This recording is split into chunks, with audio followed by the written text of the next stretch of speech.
Hey everybody, it's Pastor David from Walden Community Church. Let me ask you something.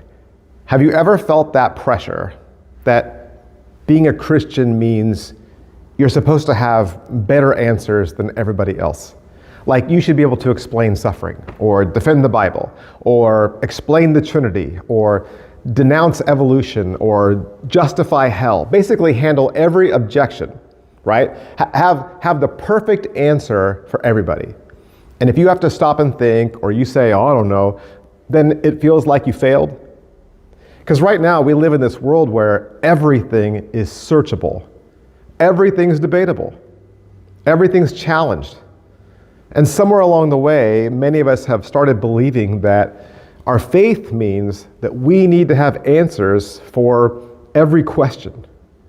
But when you actually read the New Testament, especially as we're all moving toward Easter, that's not what you see. You don't see Jesus building a team of theological experts.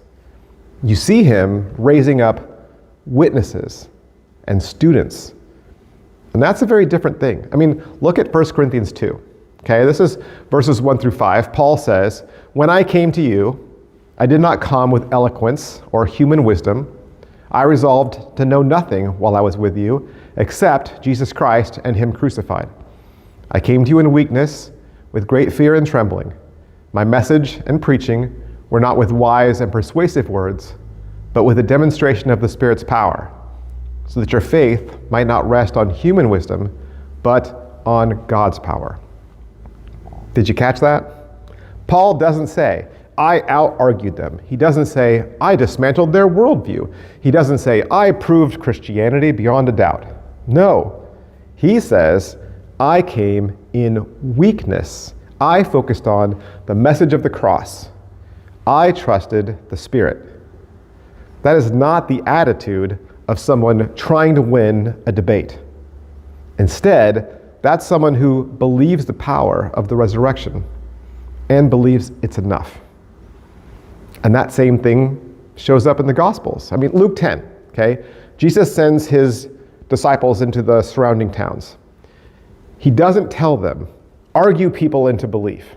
Instead, he says, eat what is set before you, heal the sick, and then announce the kingdom of God has come near.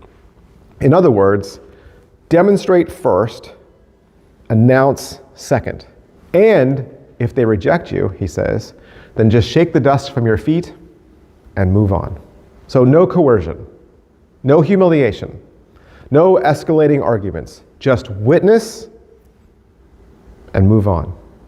Another example of this is in Luke 7. So John the Baptist sends messengers to Jesus and says, are you the one? Basically saying, are you the Messiah?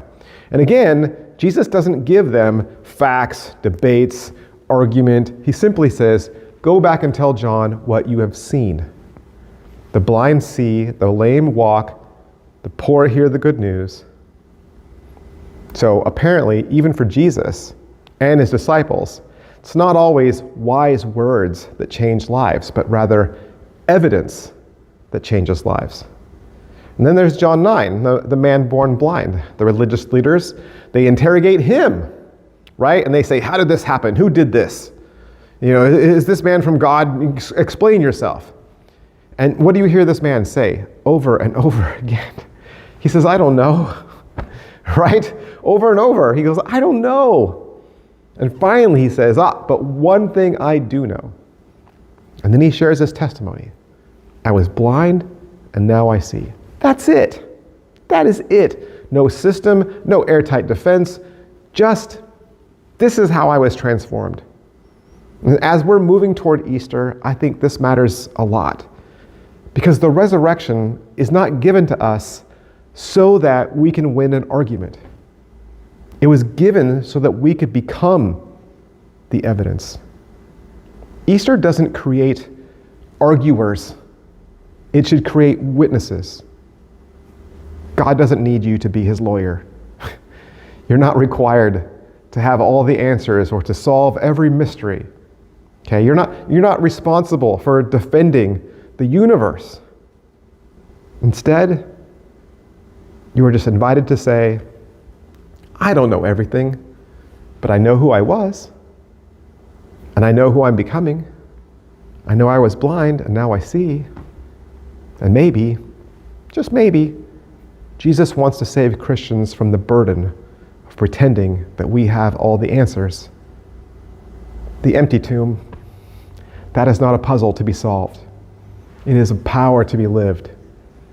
And when your life begins to love God more, love people more, and serve others rather than defeating them, you carry an air of humility, not superiority.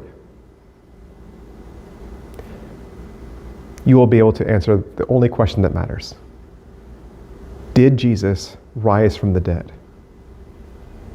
And your life will be the answer. Have a blessed Easter.